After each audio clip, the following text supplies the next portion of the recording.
Vamos ler a Bíblia. É 1 Reis. 1 Reis, capítulo 19, a partir do versículo 1.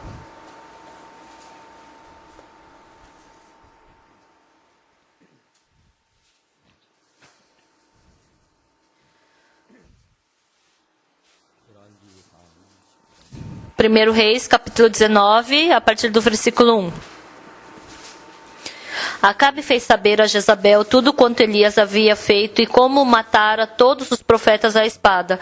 Então Jezabel mandou um mensageiro a Elias a dizer-lhe: façam-me os deuses como lhes aprouver, se amanhã estas horas não fizer eu a tua vida como fizeste a cada um deles. Temendo, pois, Elias levantou-se para salvar sua vida, se foi e chegou a Berseba, que pertence a Judá, e ali deixou o seu moço. Ele mesmo, porém, se foi ao deserto, caminho de um dia, e veio e se assentou debaixo de um zimbro e pediu para si a morte e disse: basta, toma agora o Senhor a minha alma, pois não sou melhor do que meus pais. Deitou-se e dormiu debaixo do zimbro. Eis que um anjo o tocou e lhe disse: levanta-te e come.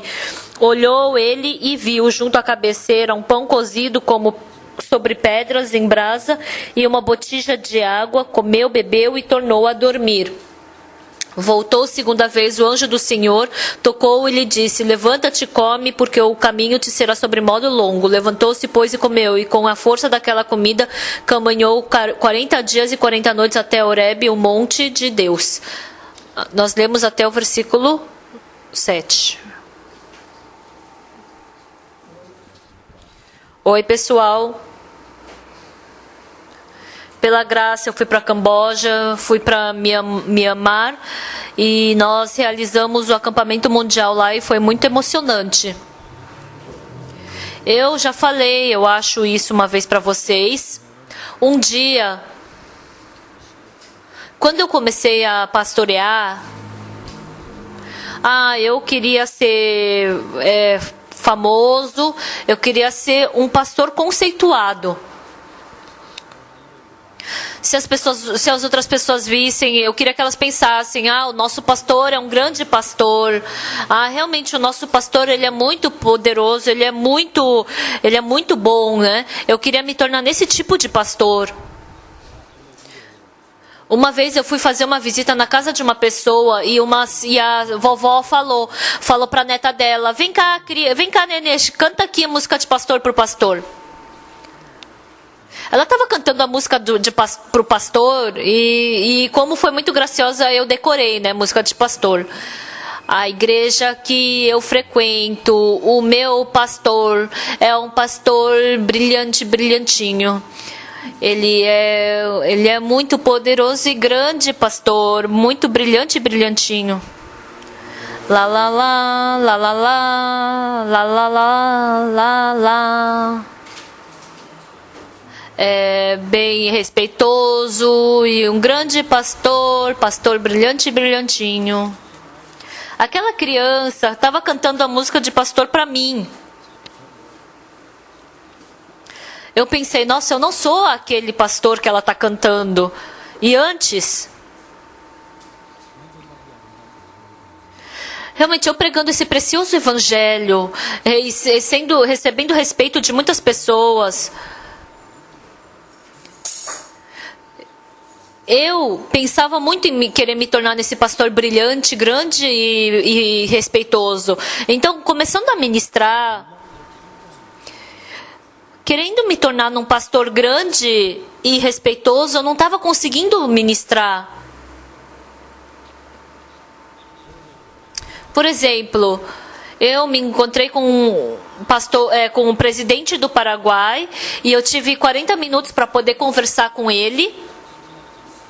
No primeiro dia, eu liguei para a secretaria do presidente e aí falaram que eu tinha 40 minutos com ele.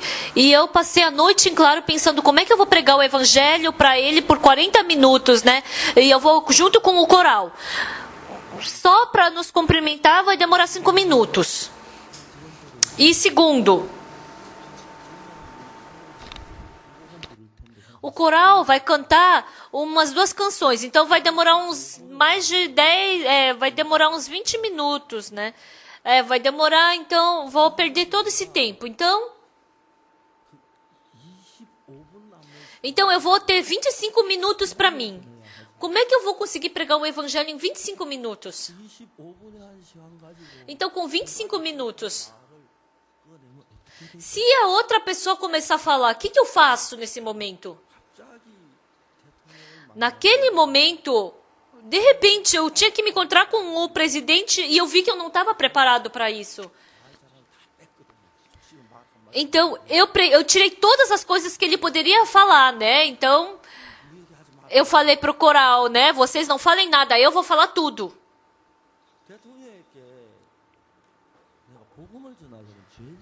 Então, para pregar o evangelho para o presidente, ele tinha que se tornar pecador. Então, eu ia falar, não é fácil eu falar para o presidente, você é pecador, se arrependa disso.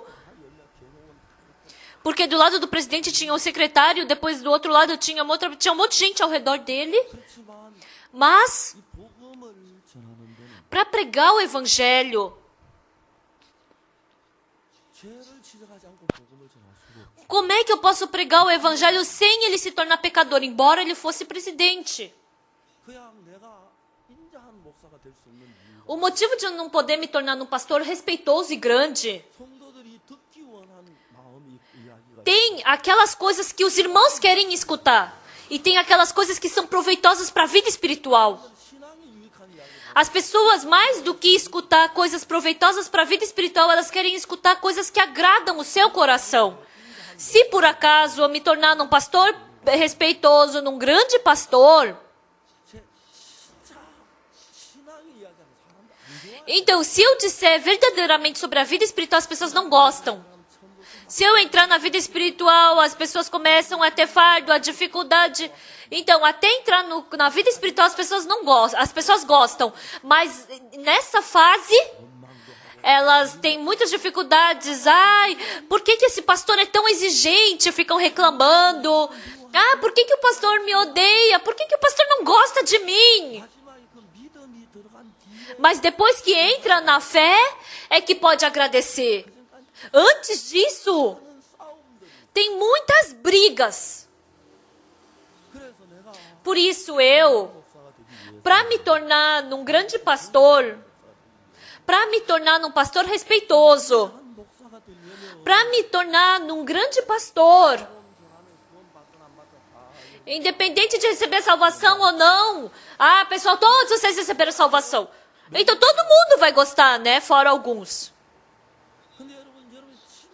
Mas, pessoal, esse evangelho, o pecado também, realmente a gente tem que perceber do fundo do nosso coração que nós somos sujos, imundos, pecadores, que só podemos receber salvação por Jesus Cristo, mas as pessoas, até chegar nesse ponto, rejeitam, não gostam de escutar a verdade. Então, enquanto estiver passando por essa fase, mesmo recebendo a salvação, tem pessoas que ainda têm as suas coisas, mas as pessoas que receberam salvação depois tendo vida espiritual, as pessoas que têm um espírito muito pequeno, são jovens espiritualmente, né? Mas a sua carne tem o seu julgamento, tem o que elas sabem, tem o que elas gostam, tem a sua decisão. Tem todas essas coisas.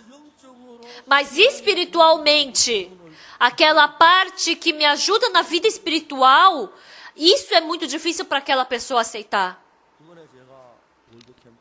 Essa vez, fazendo o acampamento mundial, a nossa missão Boa Notícia, o pastor da nossa missão, o pastor da nossa missão, ele participou do acampamento mundial conosco. Que coração ele tem? Por que faz IYF? Por que faz esses trabalhos penosos? Por que tem tantos eventos? Ele estava com esse pensamento preso na cabeça dele. Mas não fui eu que fiz. Mas foi a missão que estabeleceu ele como um pastor que faz a programação desse acampamento mundial. E eu sei muito bem. Na Índia, a gente está fazendo acampamento mundial.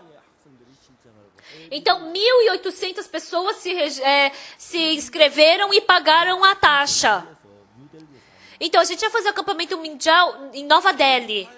Em Orissa, de Orissa até Nova Delhi, 40 horas de trem. De Nagaland, 50 horas de trem. De Calcutá, 60 horas no trem. Então, por vários dias no trem, eles passaram para chegar. E o que aconteceu quando eles chegaram? Na verdade, 1.800 pessoas se inscreveram. Mas vieram 2.800 pessoas. Então, eles nem avisaram, nem ligaram que ia vir 2.800 pessoas. Mas no dia em que eles partiram, os jovens, eu também quero ir, eu também quero ir. Você tem dinheiro para o trem? Tenho. Mas e a taxa? Não, mas vem. Então, 1.800 pessoas pagaram a taxa e 1.000 pessoas não pagaram a taxa.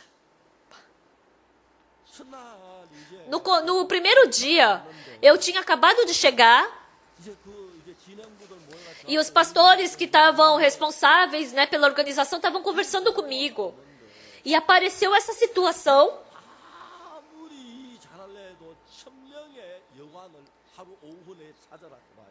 Pessoal, imagina você procurar quarto para 1.000 pessoas e são jovens, não tem como ser um hotel bom, tem que ser um hotel simples, barato, com desconto. Eles tinham preparado comida para 1.800 pessoas. Imagina, 1.000 pessoas a mais. Isso foi um grande fardo. Assim que eu cheguei na Índia, foi a primeira notícia que me encontrou ali. Eu fiquei, assim, apavorado. A gente estava sentado na cadeira. Aí eu falei, vamos nos ajoelhar e vamos orar. Naquele dia, nós somente podíamos orar diante de Deus. Esse acampamento mundial, como é que a gente faz? Aquele homem que era responsável organizando tudo era pastor. Ele pensou o quê? Viu? Eu sabia, difícil, não é? Por que faz a UIF e faz todo mundo sofrer, faz essa coisa cansativa? Mas naquele dia, até a noite, os responsáveis pelas hospedagens, eles arranjaram um jeito e a gente fez a gente fez até o culto, tudo. E na Índia, 90% daqueles estudantes que estavam participando do acampamento mundial eram hinduístas. Porque a maioria da religião lá é o hinduísmo, né? Então, para esses hinduístas, os organizadores pensaram, a gente tem que dar uma Bíblia, a gente pode falar da Bíblia para eles? Vietnã, porque é um país comunista, você nem pode falar sobre religião. Camboja, a maioria é budista. Em Myanmar também. Então, a gente estava nessa situação de brigar contra isso. Eu vi o horário e eu acordei às 5:30 da manhã. E os estudantes da Índia, todos eles têm que tomar banho de manhã. E os coreanos, quando tomam banho, entram 2, 3 no banheiro e tomam banho. Mas os indianos não, toma um e sai, aí entra outro. É só tomar um, sai e entra outro. E num quarto, que entravam 2, 3 pessoas, colocaram 5, 7 pessoas. Somente podia fazer dessa forma. E não tinha quarto, ficar andando de carro, né? Não dava para ficar fazendo isso à noite. Aí eu falei, no culto de madrugada eu vou pregar. Eu vim até a Índia. De manhã 2 horários é muito pouco. Eu quero pregar de manhã, à tarde e à noite. Vamos fazer eles virem às 7 horas e escutar a palavra. E era 7:30 da manhã. E 90% deles apareceram. E eu abri a Bíblia. E eu comecei a falar sobre Lucas capítulo 15, sobre o filho pródigo. Essa é a forma que o mundo do coração flui. Os hinduístas, eles estavam escutando muito bem. Quando eu subi no púlpito, e eu comecei a falar o que para eles? Estudantes da Índia, eu lhes agradeço muito. Nós imaginávamos que viriam 1.800 pessoas, mas vieram 2.800 pessoas. Eu não sei se vocês dormiram bem na noite passada, mas tem algumas pessoas que estão cochilando, mas eu agradeço que todos vocês estejam sentados aqui. Ontem não tinha lugar para dormir, eu não sei como vocês dormiram ontem. Na prisão tem uma fala assim, que dorme como posição de faca. O que é posição de faca? Porque tem tantos prisioneiros no nosso país, então é muito complicado dormir lá. Então, como é que eles dormem? Se dormir direto, assim, reto, aí é muito espaço. Aí dormir de lado, como uma faca, né? Posição de faca, entra mais gente. Comer. Vocês não reclamaram, eu agradeço muito por isso. E os estudantes escutaram isso e eles ficaram todos emocionados.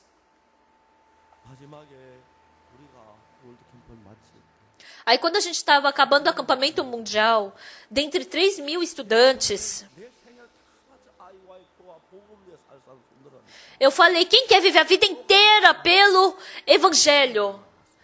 300 pessoas vieram. A minha vida inteira eu quero viver por Jesus Cristo, quero viver pelo Evangelho. E dentre eles tinham muitos hinduístas.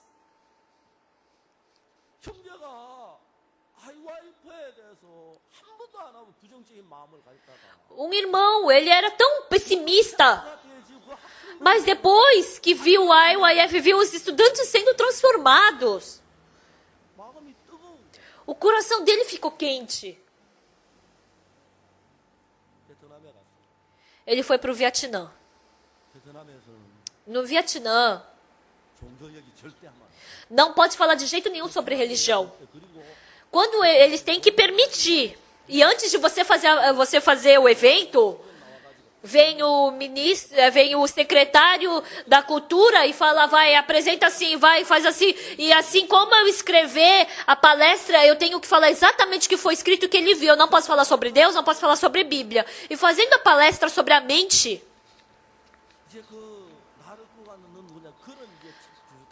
eu falei mais ou menos como o livro, Quem é Você que Está Me Arrastando? Esse livro, Quem é Você que Está Me Arrastando, foi escrito na China, né? E a pessoa que estava traduzindo, né, para o chinês, ele estava traduzindo e à noite vinha telefonema e ele ficava com medo. Ai, meu Deus, esse livro aqui eu não posso traduzir, eu tenho medo. Isso daqui é uma coisa religiosa. Ai, isso daqui vai prender a minha vida. Falou que eles ligavam 11 horas, meia-noite para ele. E a gente traduziu e a gente conseguiu até autorização para poder publicar esse livro. E aí, no Vietnã também é assim. Mas nesse acampamento, os jovens do Vietnã tinham muitos problemas e vários deles queriam se suicidar. E muitos deles receberam a transformação. Esse irmão,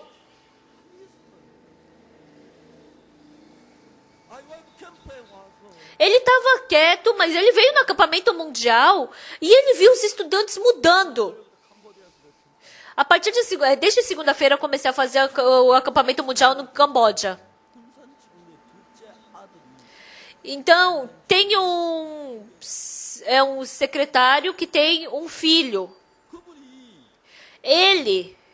Esse secretário, ele é o presidente da juventude, da Secretaria da Juventude, né? Ele é o representante, é o secretário. E ele veio para nosso acampamento. Ele trouxe a folha de palestra que eu tinha que dar. E aí eu conversei com ele. E ele começou a dançar o arirá no pessoal. E eu falei o que com ele? Sabe aquele... o pessoal que dança arirang tem um negocinho na cabeça, né? Uma coroinha. E eu expliquei sobre aquilo. Aquele chapéuzinho, antigamente, as mulheres da Coreia, elas usavam quando elas iam se casar. E eu expliquei. E em Toluca, no México, a Clara, e eu contei para ela como a Clara se reconciliou com o pai, né? Ele é o secretário da juventude. E ele saiu para palestrar. E ele falou... Ele não falou da palestra dele, mas ele começou a falar do chapéu da dança. Ele falou, se eu tivesse usado aquele chapéu, eu ia esconder a minha careca. Ele começou com uma brincadeira, né? Ele abriu completamente o coração dele e ele veio até mim. Não tem esse tipo de reunião. E eu quero ajudar em todas as coisas que eu puder. Trabalhe comigo. Aí eu perguntei, o senhor quer vir para a Coreia uma vez? Quando eu posso ir? 7, mês de julho, né? Aí ele falou, esse mês de julho eu não posso, que eu tenho votação, eu posso ir depois? Pode. Então, vindo esse tipo de pessoa, o secretário da educação, da cultura, da juventude, então eles começaram a escutar a palavra. E eles começaram a ser transformados. Esse pastor, ontem de manhã, quando a gente estava reunido, tinha reunião dos pastores, a gente fez oração, e ele começou a falar do coração dele. Eu fui muito mal. Mesmo estando nessa missão, eu não tinha um coração com a missão. Eu sempre tinha um coração diferente da missão. E conforme surgia no meu pensamento, eu era arrastado por isso. E ele falou que, mesmo que ele fosse pastor, ele sempre tinha o coração, a qualquer momento eu vou partir da igreja. Eu fui tão arrogante, tão mal. Eu só fiquei escutando.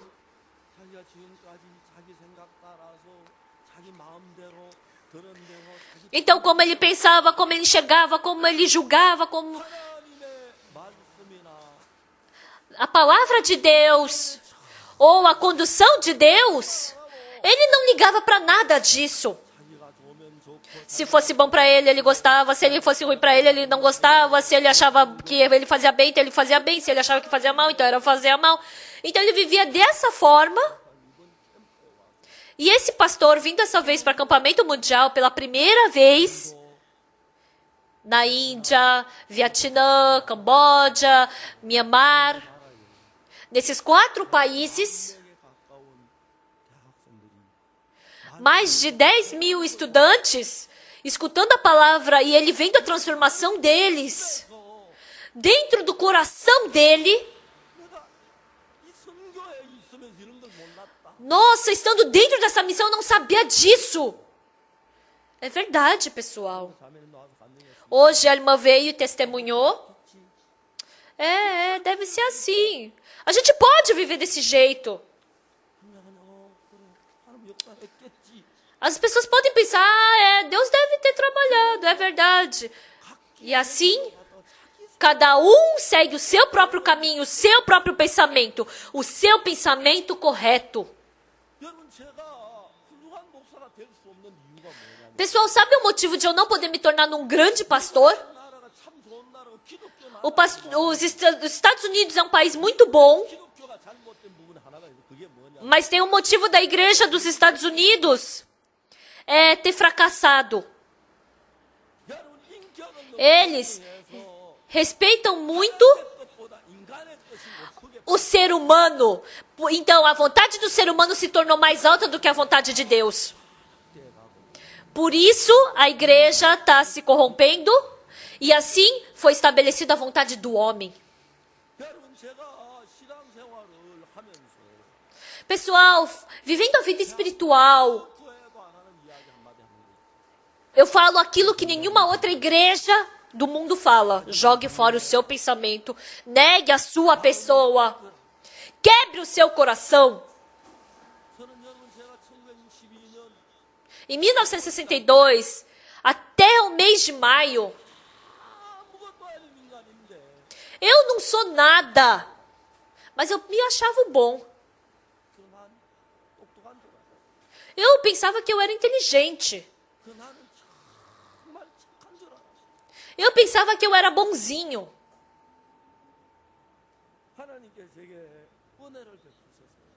Mas Deus me concedeu sua graça.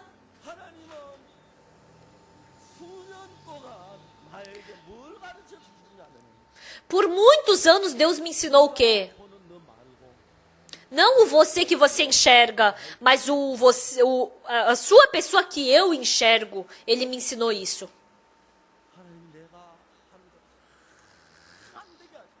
Deus fez com que tudo que eu fizesse desse errado. Ele me fez fracassar.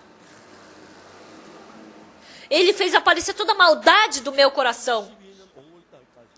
Até o mês de maio de 1962. Eu não sou nada, mas eu me achava bom. Eu me achava inteligente. Eu me achava bonzinho, porque eu frequentava a igreja. Naquele tempo, através do plano de Deus, eu acredito que Deus me emprestou os olhos dele. Até agora, a visão que eu tinha de mim. E naquele tempo, Deus abriu os meus olhos para enxergar um outro eu. Vendo a minha pessoa, exatamente, eu parecia um idiota, muito imundo, mentiroso, egoísta e mau. Uma vez Deus me mostrou isso.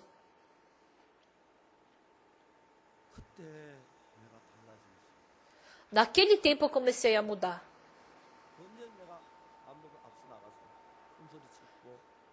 Antes eu ia e me gabava diante das pessoas. E eu sempre pensava, pra escutar que eu era humilde, eu pensava, primeiro eu não consigo ser, mas terceiro eu consigo, né? Eu sempre tive esse tipo de coração. É um pensamento muito tolo. Se eu sair na competição de inglês, eu vou conseguir tirar terceiro lugar? Até parece. E na competição de piano, também não vou conseguir tirar terceiro lugar. E se eu prestar vestibular, eu vou conseguir tirar terceiro lugar? Não vou conseguir. Mas eu não sei por que eu pensava aquilo naquele tempo. Eu não sei se é porque eu tinha uns amigos meio bobões ao meu redor. Pela primeira vez, Deus me mostrou a minha pessoa. Realmente eu sou uma pessoa muito má. Eu sou muito sujo. Eu sou muito mentiroso. Eu sou uma pessoa que somente pode receber maldição. Eu sou uma pessoa que tem que receber destruição. Deus me mostrou perfeitamente essa imagem. A minha régua é errada, a minha balança é errada, o que eu falo é errado. Com essa régua, se eu trabalhar, no começo não vai vir. Porque se a minha régua está errada, quem é que vai vir comprar de mim? E com essa balança, eu não vou conseguir vender nada também, eu vou acabar fracassando.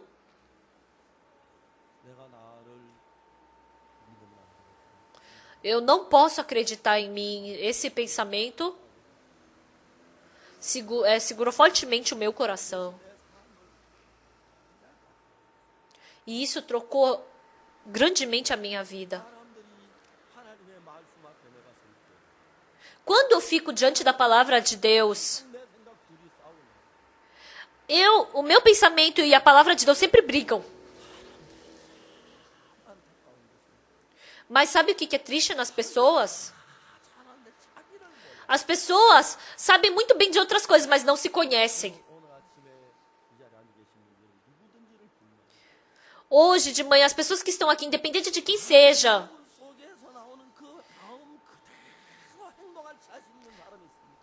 Existe alguém que possa agir exatamente conforme vai sair do seu coração essa atitude? Ninguém vai poder. Seu coração tem muitas coisas sujas, más e imundas. Se vocês viverem agindo dessa forma, vocês já vão se tornar cachorro e porco. Então, o coração mentiroso, arrogante, coração mau, coração egoísta, coração lascívio. A gente pressiona esse coração para baixo. E a gente só quer mostrar o que é melhor do que as outras pessoas para fora. Mas por fora é bom o que eu mostro, mas dentro é muito sujo. Isso é o coração humano. Mas a gente não sabe exatamente disso. Por isso as pessoas pensam como? Ah, eu sou uma pessoa confiável. Ah, eu sou uma pessoa boa. Ah, eu sou uma pessoa inteligente. Ah, eu estou fazendo bem. Ah, eu sou bonzinho. Tem muitas pessoas que pensam dessa forma. Na nossa igreja, essa vez, fazendo acampamento, eu agradeci muito diante de Deus. Os pastores da nossa missão têm muitos problemas. Os nossos irmãos da igreja também têm muitos problemas. Quando nós recebemos a salvação, se eu receber a salvação porque eu sou bonzinho, então isso não é salvação. Se eu receber a salvação porque eu fiz bem, então isso não é salvação. Se eu receber salvação porque eu cumpri bem os mandamentos, isso não é salvação. Então, quando a gente recebe a salvação, como nós recebemos a salvação? Sem bondade, sem santidade, somente reconhecendo a nossa maldade, a nossa sujeira, que nós podemos receber a salvação da Bíblia. Então, as pessoas que recebem salvação, então nós somos pessoas que temos que receber maldição e destruição. Então, essa maldição, Jesus Cristo levou na cruz no nosso lugar, e é assim que eu recebi a salvação. Então, se eu falar de uma forma simples, então, pelo julgamento de Deus, vocês todos vocês têm que receber pena de morte. Então, essa pena de morte que recebeu no nosso lugar foi Jesus Cristo. Então, dentre vocês, se falar verdadeiramente, não existe ninguém que pense, eu sou uma pessoa que merece a pena de morte. Mas a Bíblia diz que nós somos esse tipo de pessoa. A Bíblia já decidiu nos amaldiçoar. Deus, se Deus pudesse mudar, transformar, consertar a pessoa, porque não dá para consertar, então não tem jeito, tem que matar, tem que receber pena de morte. Por isso que Jesus Cristo, no nosso lugar, ele morreu. Porque o salário do pecado é a morte. Mas as pessoas não pensam dessa forma. Todas as pessoas pensam que são boas. Pessoal, hoje eu li 1 Reis capítulo 19 sobre o Elias. Elias, ele era uma pessoa poderosa de Deus. Ele foi diante do rei e ele falava com toda a coragem diante do rei. Eu vim em nome de nosso Deus.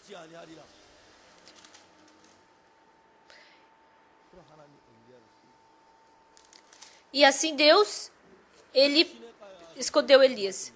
E ele foi para a fonte e bebeu água da fonte. E aí o corvo levava carne de dia e pão de noite. Realmente, pela graça de Deus, ele estava vivendo, mas a água da fonte secou. E aí ele foi para a casa da viúva de Sarepta. E aquela farinha da panela e o azeite da botija Deus, ele fez aquele trabalho de não faltar mais farinha na panela e nem azeite na botija. Mas esse Elias, um dia, falou que para ir aparecer diante de Acabe. E Elias estava com coragem. Não sou eu que estou te perturbando, ele falou para Acabe, é você e os seus pais que perturbam a Deus, a Israel. Então junta os profetas de Baal, 450 profetas de Baal, ficou ali, né, junto com Elias. E todo o povo estava ali.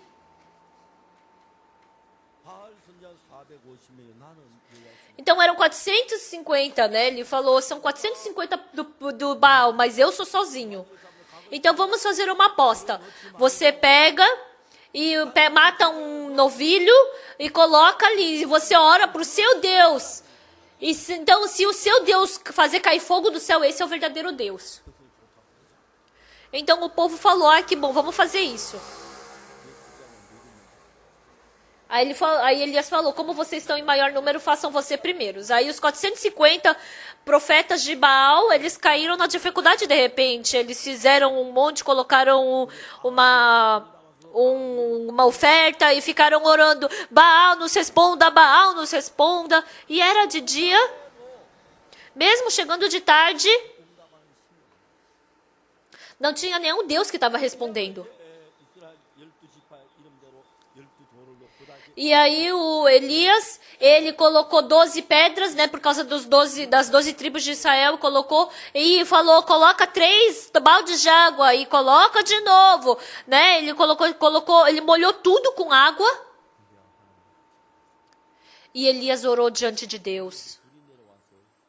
E caiu fogo do céu, e ele consumiu toda a oferta e também secou toda a água. E o povo se assustou e se ajoelhou e começaram a gritar. Esse é o verdadeiro Deus de Israel. E naquele tempo, Elias falou, pega todos os profetas de Baal. E o povo pegou todos. E matou todos os 400 profetas de Baal.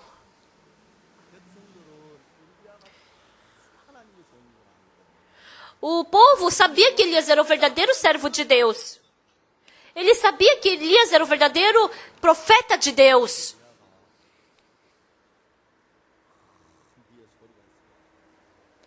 E assim saiu um grande barulho de chuva, né? E ele foi, comeu, bebeu. E ele subiu no monte de Carmelo e orou pedindo chuva. E viu o servo e falou para o servo, vê ali na montanha. E o servo falou, tem uma nuvem do tamanho da palma de uma mão. E por 3 anos e 6 meses não chovia e naquele dia começou a chorar. E todo o povo ficou feliz e agradecido. E Elias falou, cuidado para não tomar chuva, falou para o Acabe, né?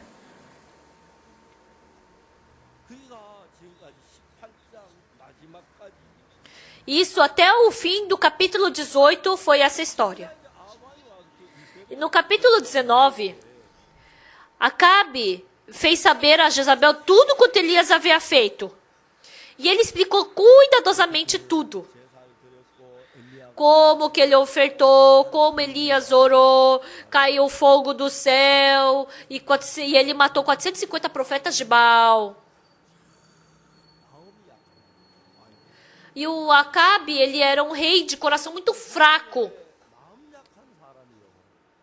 Pessoal, as pessoas de coração fraco de coração fraco no mundo, se são pegas por Satanás, elas fazem muita maldade. Realmente, Acabe tinha um coração muito fraco. E a rainha Jezabel usou a Acabe e começou a fazer maldade. Então, o que ele falou para...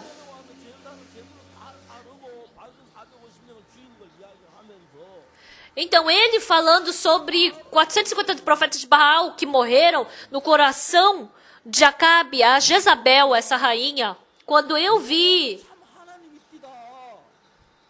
realmente Deus é o verdadeiro Deus, ele falou para ela.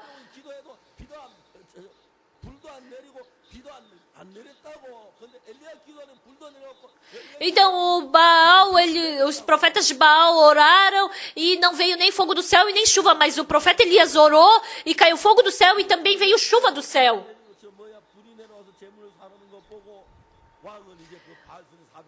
E o Acabe, vendo todo esse trabalho de Deus, ele percebeu, Baal é falso, então ia ser bom acreditar em Deus.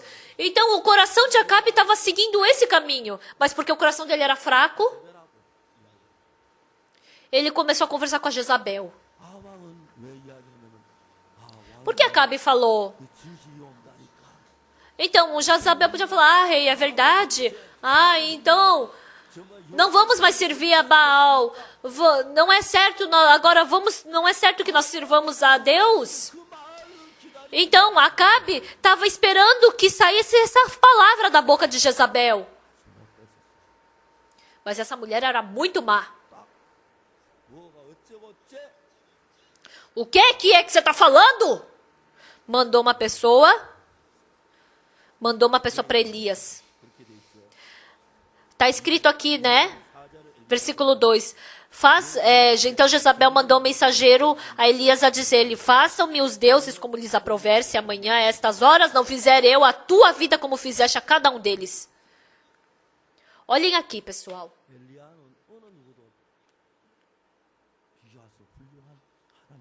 Elias, ele é um profeta de Deus que não tem como comparar com o outro. Mas até agora, sendo segurado pela mão de Deus, ele repreendeu Acabe, ele fez com que 3 anos e 6 meses que não chovesse, e ele se alimentou com coisa que o corvo dava, e ele também fez uma aposta com os 450 profetas de Baal, e fez cair fogo na oferta dele. E assim ele fez com que o povo todo reconhecesse que Deus é o verdadeiro Deus. Então o coração do Acabe estava se inclinando para Deus. Então o coração do povo de Israel estava tudo se inclinando para adorar o verdadeiro Deus. Mas naquele tempo, o que a gente tem que saber? Pessoal, vocês já viram alguém sendo perseguido porque vai para o budismo?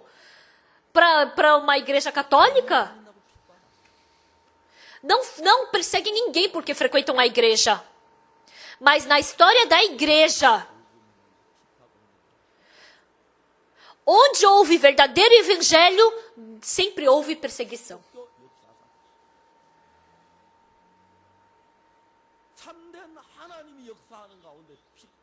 Onde há o verdadeiro trabalho de Deus, não existe onde não haja perseguição. Porque não é a pessoa que está fazendo essa perseguição, mas é Satanás que entra nela e engana ela. Por isso, Satanás, ele odeia o quê? O que ele mais odeia é que a gente vá e pregue o evangelho para as pessoas recebam a salvação. Então, se a gente perceber que aquela igreja não é verdadeira, primeiro a gente tem que saber o quê? Tem evangelho ou não? Segundo, tem perseguição ou não? E dessa forma nós podemos perceber se é a verdadeira igreja ou não. Então, nos Estados Unidos, eles fizeram toda essa parte de religião, né? O apóstolo Paulo, eles receberam muita perseguição. O John Wesley também, o D.R. Moody também. Onde há o verdadeiro evangelho, há perseguição.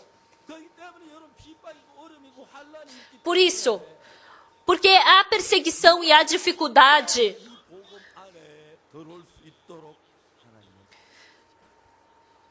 Deus não fez para que qualquer pessoa entrasse facilmente nesse evangelho. Vocês também facilmente vieram para a igreja, receberam a salvação, e sem um problema, frequentando a igreja, sendo reconhecidos, as pessoas te reconhecendo. Então, a maioria das pessoas desejam isso. Mas, pessoal, o caminho que o Senhor seguiu não foi esse. O caminho que o Senhor seguiu não foi esse. Qual foi o caminho? O Senhor foi muito perseguido e depois morreu na cruz. E por 3 anos, os discípulos que ele ensinou, Satanás entrou naquele discípulo, fez ele vender a Jesus Cristo, fez com que todos os outros discípulos negassem a Jesus, abandonassem a Jesus, fez com que ele ficasse sozinho e solitário carregando a sua cruz.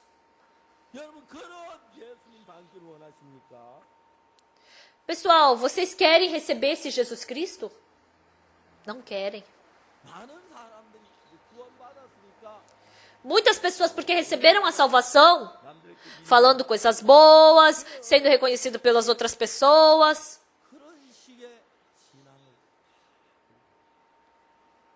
Todas as pessoas querem ter esse tipo de vida espiritual, mas o caminho do Senhor...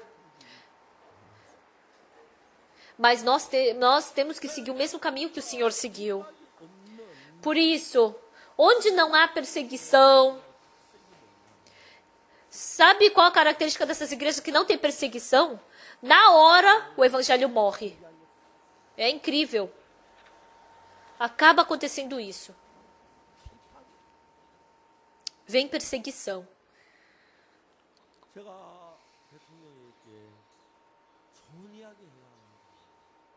Eu tinha que falar coisas boas para o presidente. Você é pecador. Você também tem que receber o perdão dos pecados de Deus. Senão, você não vai poder ir para o céu. Tem que falar isso. Esse tipo de palavra é muito difícil de ser dita. A irmã da nossa igreja tem um sogro e ele era presidente de uma grande empresa. A irmã me ligou e falou para eu me encontrar com o sogro dela e conversar com ele. E um dia antes de eu me encontrar com o sogro dela, eu liguei para a irmã. Eu falei, me fala uma coisa do seu sogro, porque eu nunca o vi, eu nunca o conheci. E a irmã falou o quê? O pastor da nossa igreja falou que ele é pecador e ele ficou bravo. E ele falou, pastor, quem o senhor pensa que é para me chamar de pecador? O senhor me viu cometendo algum pecado? Ele falou que ele revidou dessa forma. Aí eu pensei, eu nem devia ter perguntado, devia ter ido sem escutar nada. Aí eu pensei, nossa, como é que eu vou pregar para ele? Como é que eu vou falar para ele que ele é pecador? Para ele receber o perdão dos pecados, ele tem que perceber que é pecador para receber o perdão dos pecados. O dia inteiro eu comecei a orar. Sim. Eu me encontrei com aquele senhor na sala de do presidente, né? E fui eu e ele, foi o pastor, um outro pastor, e estávamos nós 3. Nós tomamos uma xícara de chá e eu comecei a testemunhar para ele sobre a minha salvação. Eu recebi a salvação com 19 anos e naquele tempo eu tinha muito sofrimento por causa do pecado. Eu ia toda madrugada para a igreja para pedir perdão do meu pecado. Aí ele falou, espera um pouquinho, o presidente da empresa falou. Aí eu parei de falar. Pastor, com 19 anos, que tanto pecado o senhor cometeu? Eu falei para ele, naquele tempo eu vivia no interior e eu tinha muita dificuldade, passava fome. Eu roubei a maçã do vizinho, também roubei caqui, eu peguei também trigo e fiz umas coisas. Eu falei isso. Aí aquele presidente da empresa começou a rir e falou, pastor, e o senhor acha que isso é pecado? Que jovem nunca cometeu esse tipo de pecado? Pecador? Sou eu que tenho muito pecado, pastor. E eu me assustei. Quando ele estava na Guerra da Coreia, ele era um sargento.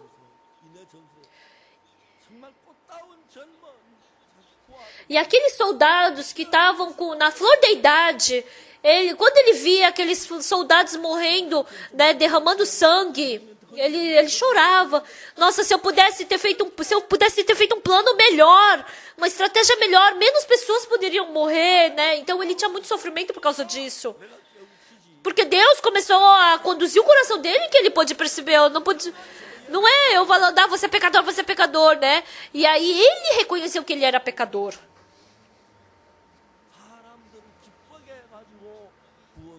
Então o evangelho, a gente não tem como conduzir a pessoa de uma forma feliz para ela receber a salvação. A gente tem que fazer elas se tornarem pecadoras que estão indo para o caminho da maldição e da destruição, porque é nesse caminho que está a salvação. Então, você querendo alegrar uma pessoa para ela receber a salvação, jamais ela vai poder receber a salvação.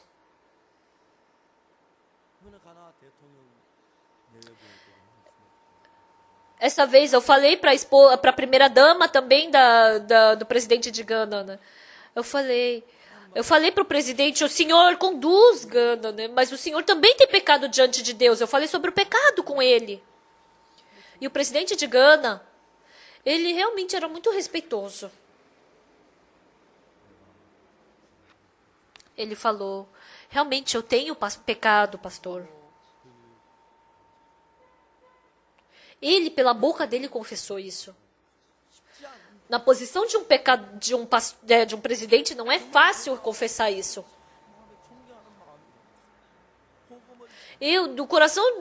No meu coração surgiu um coração de respeitar ele. Assim eu pude pregar o evangelho para ele. Pessoal, quando a gente lê a Bíblia, então, porque a carne, ela rejeita a palavra da Bíblia, a Bíblia rejeita a carne. Então, os olhos que você enxerga a sua pessoa sempre faz você seguir um caminho diferente da direção de Deus. Então, você aceitando isso. Então, você pode criar uma vida espiritual falsa. Mas ser conduzido pela verdadeira fé não é fácil. Essa vez, em Singapura, o evangelista Chá tinha muito problema naquela igreja. E eu conversei com ele. Por causa do coração de acreditar em si mesmo, e não dá certo. Ele é um jovem evangelista. Mas o coração dele é muito alto. O coração dele é muito alto. Não entra a palavra nele. Ele pensa, eu consigo fazer bem, o meu coração é limpo, eu sou bonzinho, então não consegui entrar a palavra nele. Eu fiquei muito chateado.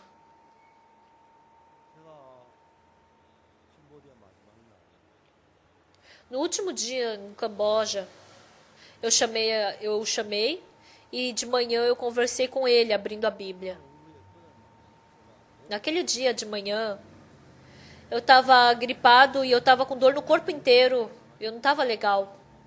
E indo para o acampamento mundial, fazendo o acampamento mundial, tenho que acordar de madrugada, tenho que fazer comunhão com os pastores, comer, conversar de novo, de manhã pregar, e depois de almoçar, depois que acaba o horário da manhã, também tem os convidados, os VIPs, eu tenho que me encontrar com ele, pregar para eles, e de tarde ir fazer palestras na escola. Realmente eu estava muito cansado. Aí um dia antes de partir de Camboja, eu tive diarreia, o meu corpo não estava legal.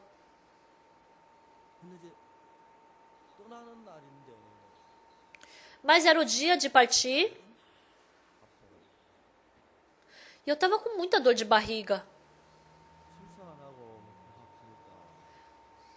Então, por que ia sair diarreia? Eu estava com dor de barriga. Porque a água de lá é um problema. Por mais que a gente purifique a água da torneira não é boa. Eu pensei, será que eu estou com tifoide? Eu pensei, né? E naquele dia eu tinha que ir para Bangkok. E eu tinha que voltar para para Myanmar. Aí eu liguei para Bangkok. À noite, quando eu descer do avião, eu vou ficar acordado e eu vou de madrugada para Myanmar. Será que tem algum médico que vocês conhecem? Eu queria fazer uma consulta. E eles falaram, sim, pastor, vem aqui à tarde, vamos deixar outro horário e vamos para o hospital. Eu pensei, sim, aí eu fui para o hospital. Eu pensei que o hospital público ia ser complicado, eu fui para uma clínica, né? E como não tinha ninguém naquele hospital e eu entrei, nossa, ele foi tão gentil comigo, ele fez um monte de exame, aí ele ficou falando do meu coração, tirou raio-x, aí ele falou, não é tifoide. Se não é tifoide, então tá bom. Aí eu falei, então eu vou embora. Aí ele me deu umas vitaminas, eu tomei um pouco de soro, e eu tava ali tomando soro, e eu não tinha nada para fazer. Aí eu chamei o evangelista Chá e eu comecei a conversar com ele.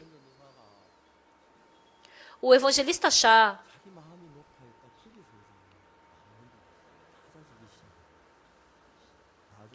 daquele coração alto começou a baixar. Depois ele entrou. Pastor, o senhor está doente, está tomando soro e eu vim aqui. Ele falou, nossa, veio esse coração, nossa, como eu sou mal, e o Senhor está querendo conversar comigo nessa situação.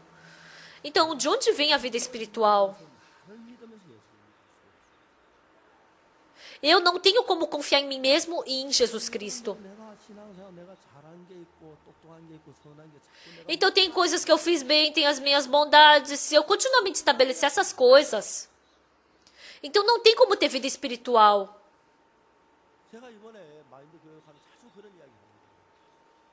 Então, essa vez, na palestra da mente, frequentemente eu falei isso. Estudantes, quando vocês nasceram, vocês aprenderam o que na barriga da mãe? Vocês somente aprenderam a mamar.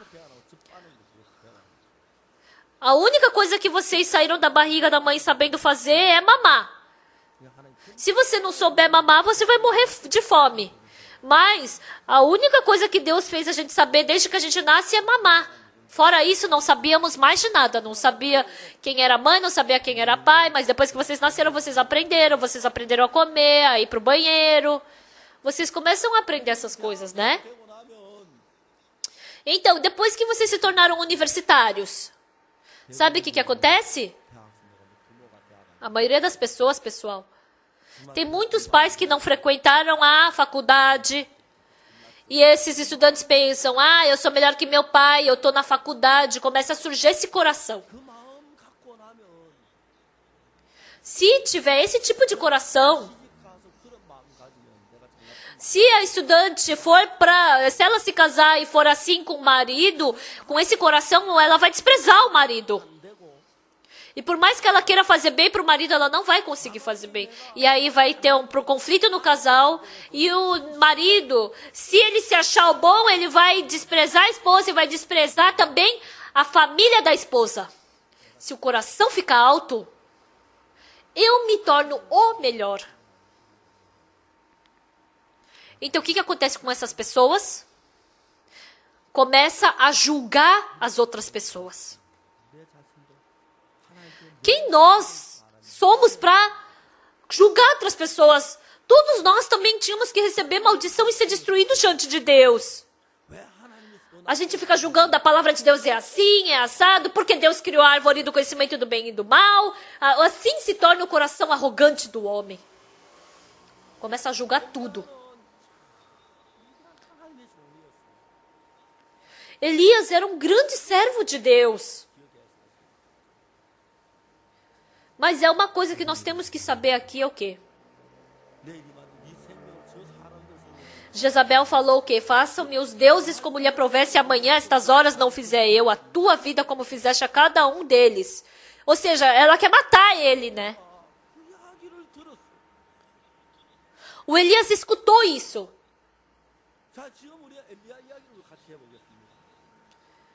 Vamos falar sobre o Elias juntos agora. Até agora, o Deus que trabalhou dentro de Elias trabalhou de uma forma muito grande. Acabe procurou Elias para matá-lo, mas não conseguiu encontrá-lo, não é? E ele foi para a fonte, de manhã ele dava pão e carne, de manhã e de noite dava pão e carne para o Elias, através de um corvo. E assim, quando secou a fonte, ele foi para a viúva de Sarepta e deu pão, fez um pão e deu água. E continuamente Deus fez milagre através dele. Elias orou, veio fogo do céu, Elias orou e desceu chuva, que não choveu por 3 anos e 6 meses. Então ele saiu correndo também antes do que Acabe. Então esse Deus estava junto de Elias. Mas, embora Deus estivesse com Elias, quando ele escutou a notícia de que Jezabel queria matá-lo, ele ficou com medo disso. Desde então, tem que deixar Deus lutar contra Jezabel. Você me matar? Você pode me seguir? Se Deus me esconder, você pode me pegar? 450 profetas de Baal, eu venci por causa de Deus. Como você pensa? Você se atreve a pensar que vai vencer de mim? O coração do povo de Israel já estava do lado de Elias, porque voltou para Deus. Então, se ele fosse com coragem e clamasse a Deus, Deus o protegeria e teria concedido graça. Mas Elias, tantas bênçãos que Deus deu para Elias, tinha tantas bênçãos, mas uma palavra de Jezabel: amanhã estas horas, façam-me os deuses como lhes aprovesse, amanhã estas horas não fizer eu a tua vida como fizeste a cada um deles. Porque Jezabel queria matar Elias, ele de repente ficou com medo. Ele partiu de Israel, fugiu. Fugiu tremendo, e fugiu, e pediu a morte para ele. Por se ele quisesse morrer, porque ele não ficou quieto ali, ele morreria. Mas ele queria viver, ele estava falando: Deus tira, é melhor eu morrer. Mesmo que ele fosse um poderoso servo de Deus, ele também tem fraqueza, ele também tem defeitos, ele também tem erros, ele também tem coisas que ele fez errado. Pessoal, o que nós temos que saber? Se por acaso vocês também vivendo, servindo a Deus, receber salvação, eu vou ter meu filho, vou viver bem e depois eu vou para o céu. Satanás está arrastando todos vocês dessa forma. Está arrastando dessa forma. Então agora eu recebi salvação, eu vou para o céu. Então não é só ir para o céu agora? Por esse evangelho, dá a sua pessoa para Deus. Realmente tudo acha que é um desperdício. Aí quer desviar dos fardos. Eu vivendo por mim, eu penso que eu só ir para o céu porque eu tenho esse tipo de pensamento. Então, as igrejas que nasceram de novo acabam se corrompendo e acabam acabando o evangelho. O Elias, quando ele estava nessa dificuldade, ele tinha que olhar para Deus. Deus, o Senhor não vai conseguir vencer a Jezabel? Ele vence a Jezabel. Vence sim. Até agora, o Deus que ele venceu, que venceu a tudo, eu acredito que o Senhor continuamente vai me proteger. Mas esse Deus que viu poderosamente o trabalho de Deus, ele caiu ali. As pessoas, a empresa, da indústria da Coca-Cola, gastando muito dinheiro, eles fazem sempre propaganda da Coca-Cola. Porque se não fizer propaganda, falou que cai muito as vendas. Aí eu pensei, quem nesse mundo não conhece a Coca-Cola? Eu acho que quase ninguém nunca tomou uma Coca-Cola. Todo mundo deve saber sem mesmo fazer anúncio. Mas o anúncio não é por causa disso. Porque fora a Coca-Cola tem muitas outras marcas de refrigerante. Mas se não for aquela pessoa, eu quero só tomar Coca-Cola. Se for, me dá um refri. Qual refri o senhor quer? Qualquer. tem que ser a primeira palavra que sair da boca. Ah, me dá uma Sprite, me dá um Guaraná, me dá uma Coca, me dá uma Fanta.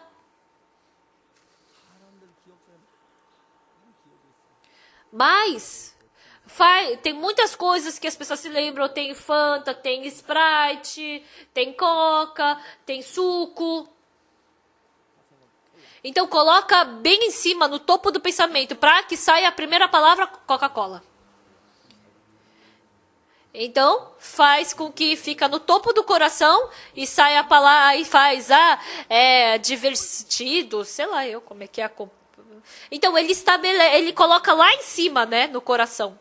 Então, no coração de Elias, tá empilhado um monte de trabalho de Deus. Mas quando colocou em cima, eu vou te matar, o que é que aparece primeiro? Eu vou morrer, eles querem me matar. Por isso, a vida espiritual, a gente cai na tentação, é difícil e se torna problema. Então, Elias, assim. Então, 450 profetas ele matou, né? Então, tinha que subir continuamente o trabalho de Deus. E vocês escutando a palavra de Deus, orando, lendo a Bíblia e fazendo comunhão. Se falar essas coisas... Então, a gratidão continuamente vai subindo. Você somente vai enxergar gratidão. Mas, se você tiver um monte de gratidão, mas no topo você colocar, você vai morrer. Aí você só enxerga o quê? Vou morrer.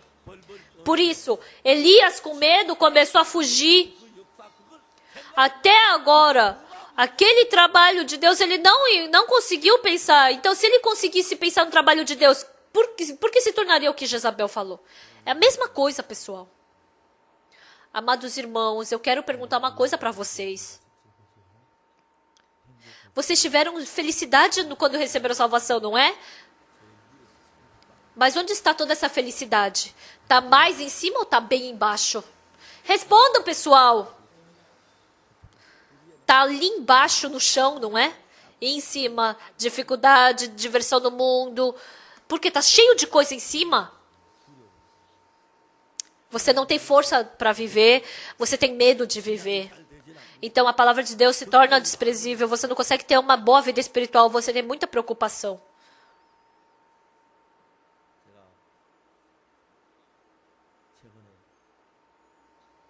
Ultimamente eu agradeço a Deus. Naquele dia que eu parti de Camboja, eu peguei o avião e eu fui para Tailândia. E eu dormi num hotel de Bangkok. E não tinha ninguém, né? E eu dormi a noite inteira. De manhã eu acordei e eu tava com um corpo bem legal. Depois que eu fiquei doente, eu agradeci no meu coração, por quê? E desde 1999, depois que eu fui curada do meu coração, eu quase não fiquei doente. Eu pensei, nossa, isso daí nem é dor, né? Isso aqui nem é doença. Eu fiquei muito agradecido diante de Deus. Eu já vivi tudo quanto eu podia viver. Se eu viver até 80, 90 anos, eu posso viver. Mas com 90 anos eu vou estar meio assim, cambaleando, né? Se viver com 70 anos, com saúde, morrer, não tem problema. Mas morrer com 80 anos, meio assim, sem força, não tem problema. Mas o mais importante de tudo é que existe a glória de Deus. Então, não tenho medo da morte. A gente não precisa ficar com medo de ser pobre, de ficar pobre. Pessoal, a pessoa... Se ela tem dinheiro, ela vai conseguir. Imagina o quanto ela vai gastar se ela quer. Então, sabe o que é bom em não ter? Se você tiver dinheiro suficiente para comprar tudo que você quer, então a pessoa se torna muito má. Por quê? Porque aquele coração de que eu posso comprar tudo com dinheiro é muito mal. Então, por que hoje as pessoas cometem crime? As pessoas... Porque elas não podem fazer tudo o que elas querem. Elas podem abaixar o coração. Mas se ela tiver força, saúde e dinheiro, elas vão cair no pecado. É muito fácil para elas caírem na maldade. Pessoal,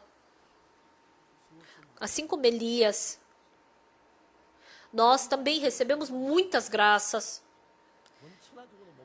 É só a salvação já é uma grande graça, não é verdade, pessoal? Não é verdade? Pessoal, vocês terem recebido a salvação, isso é uma coisa muito gratificante. E essa vez, fazendo o acampamento mundial, todos os pastores ficaram felizes. E o pastor que organizou tudo, ele trocando o coração, ele falou do coração dele.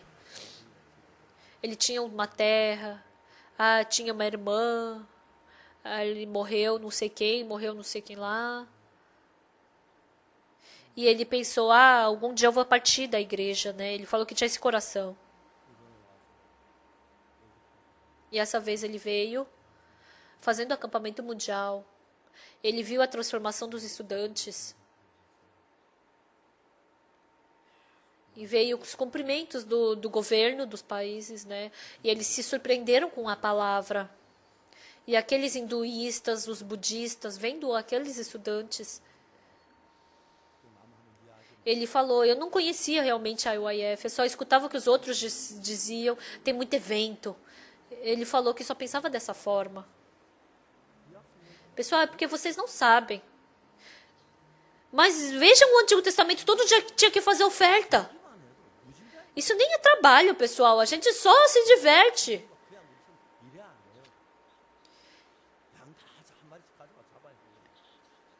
Pessoal, imagina, eles tinham que pegar cada um uma ovelha e se cometesse pecado tinha que pagar para fazer. Isso nem é evento, né, pessoal, que a gente está fazendo. É verdade. Leiam a Bíblia. Aqui tem fruto. Amém, pessoal? Satanás nos engana dessa forma. Escutando esse tipo de coisa. E as pessoas insensatas ficam com desconfiança da igreja, julgam a igreja, acabam com a vida espiritual e só fica com teoria. O apóstolo Paulo falou em Coríntios capítulo 11.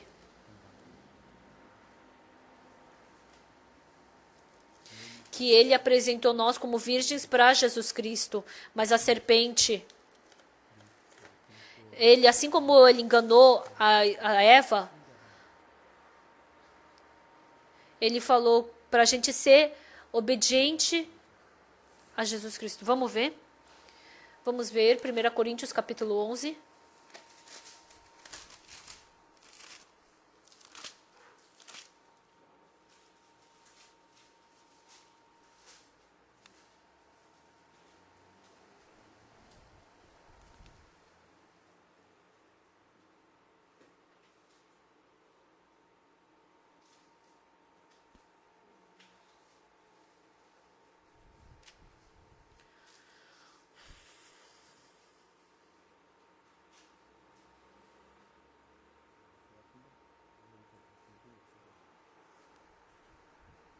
Desculpa, é porque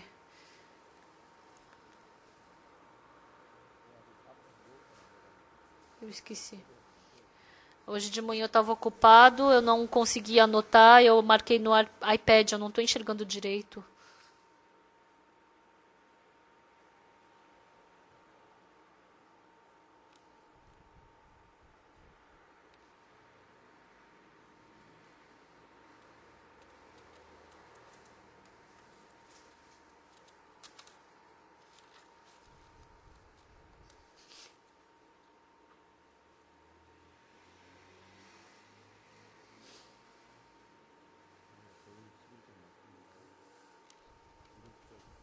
É 1 Coríntios, capítulo 11, versículo 1.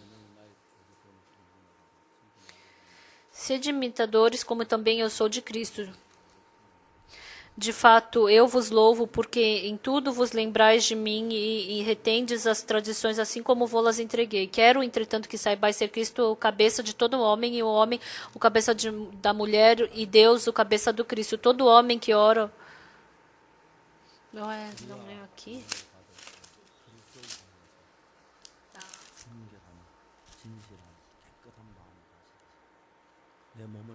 É 2 Coríntios capítulo 11, versículo 1 e 2 e 3. Então, eu dar minha vida, dar todas as coisas, para Deus não é desperdício, né? A serpente, assim como ela tentou a Eva e fez com que ela partisse, assim também.